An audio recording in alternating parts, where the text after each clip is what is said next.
Hello and welcome back to Dukascopy TV. It's Monday, you're joining us fresh for another batch of exclusive interviews. Now, with the worst of the economic recession over, what happens in economic recovery? Nelson Piena of IMC Consulting is in the studio with me now to discuss this further. Nelson, thank you so much for coming in today. Hello, good morning, Natalie, for having invited me. I'm very pleased to be here. Not a problem. Now, recent figures out of Europe have begun to indicate that the worst of the recession is over and we're perhaps heading into economic recovery. Are these signs of perhaps economic health starting to be reflected in your own clients' results? Yes, you're talking about Europe, Natalie. We have to make a difference what kind of Europe we are talking about, because we have different Europes within Europe. And I think we have to talk about what kind of region, the south, the center, the west, east, what kind of countries, what's the liquidity situation of the clients, and if the clients have done their homework nicely since 2009. This is where we see, assuming that the crisis was done also by first level, the financial crisis, I would say the monetary crisis, and also the structural crisis in certain countries, for instance, like Greece, like Spain, like Ireland. I think this has an effect on our clients today. And consider that our clients, usually around 80%, have a spread of 100, 1,000 employees. They have obviously very different needs than if you are a startup or you are a multinational like Nestle, whatever. And I think we see a very positive trend, okay, particularly in Central Europe, the Germanophonic countries, Switzerland, Germany, Austria. We see a good trend, positive trend in the Nordics, and very prevalent might be in Holland, in the UK. I see there is still some struggling in South Europe, for instance, in Spain, in Portugal, in Italy. We have seen a nice, constantly good trend in Turkey, which has huge potential. And this makes very different or difficult to tell you where do we have a huge trend or a single trend overall. And I think we have to be very careful here. We see that also the banks, the financial situation, how banks have been integrated in the recovery phase, how the countries has been involved also by pushing investors in or pulling investors in. We see here different approaches with different impacts and effects. I've been in March, April, it was in Ireland. And I was very impressed how the Irish government, the Irish Connect Ireland organization is really trying to bring investors in. And we were part of it, the same in Spain. And for instance, in Switzerland, we do support the Swiss GE or OSEC worldwide in a very operational way to support Swiss clients to do their job. So this is the reality. So we have not a trend, we have different trends depending on the history and how the current economy influences our clients. So you touched there on specific countries, but which sectors do you see performing well at the moment? Yeah, sectors, I would say energy. It's very, very interesting. We see a lot of investment opportunities, also from Asia, from North America, pharmaceutical, life science, biotechnics, and also in investment goods related to precise machinery, automotive, for instance, or in Switzerland or Germany, where these goods are needed for Asian or American or for South American companies to produce their own goods. So this is where we see a good positive trend.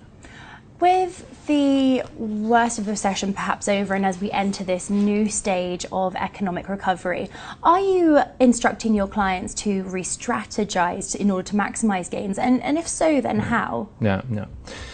As previously said, Natalie, I think it's really depending on the basic structure of our clients, if they have done their homework well. And by this, it's really very important that they have been able to, I would say, reposition themselves on the market, that they were able to take the advantage of the growth the BRICS had over the last 5, 6, 7 years, so at the beginning of the 2007, 2006. and also optimizing their process, optimizing also their innovation process.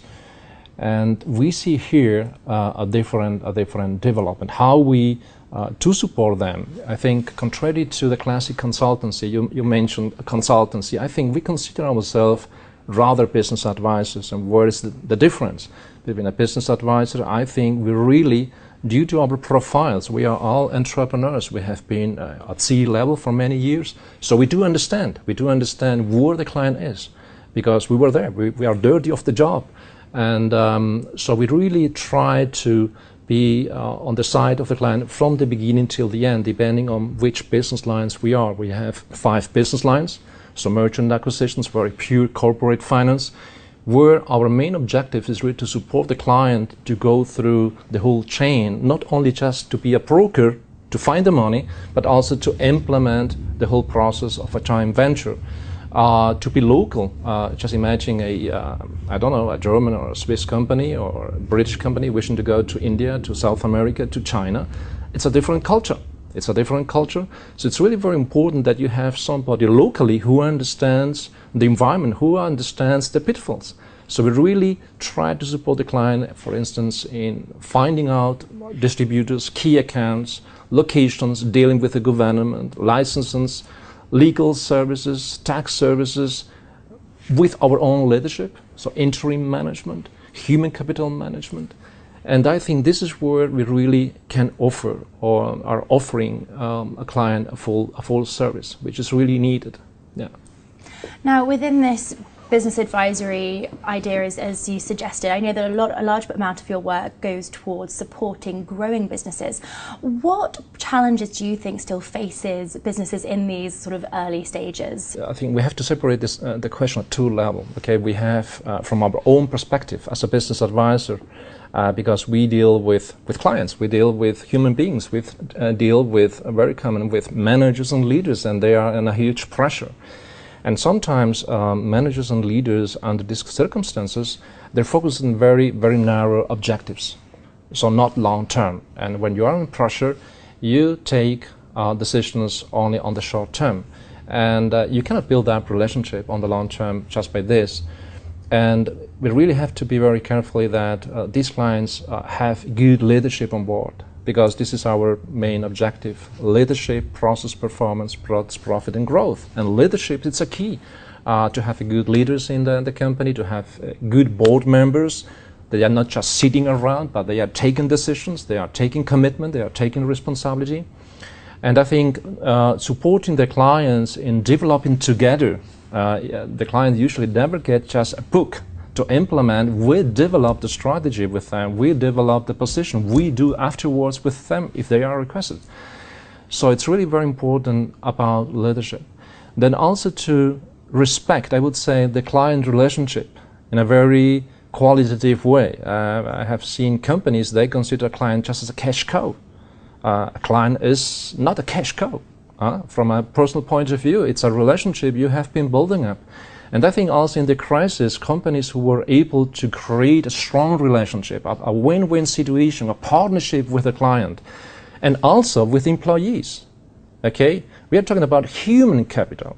Okay, how many companies are considering their people a human capital? And if you really stick during the crisis in this aspect, this has an impact when it effectively counts. So we really try to support the clients to go there. So not every client has this approach, and lots of clients, they have more dreams than visions. And to work with dreams, this is nice, but you really have to have a vision which works, which communicates, which influence, which bring people together, which accept the clients to follow you. Okay. And sometimes objectives are not very realistic, or sometimes they don't understand the local market. So this is from I would say, from a business advisory point of view. The challenges I see for the clients who really didn't do the homework over the last 4 or 5 years, it's really that they really understand that change has changed. Things which worked nicely in the 80s and the 90s don't work anymore. Our business has become global and global and global. It's very fast. You have to be absolutely market-focused, client-focused, and really build that partnership, alliances, joint ventures, and to expand. It's a unique chance today to do business. And I think if a company doesn't see this, they will fail. And this is our job. This is our job to solve these challenges with the client. Nelson, thank you so much for coming to the studio. Great insight there. Thank you. It was a pleasure. Thanks a lot. That's all we've got time for right now, but don't go away. We've still got plenty more coming up for you right here at Dukascopy TV. Goodbye for now.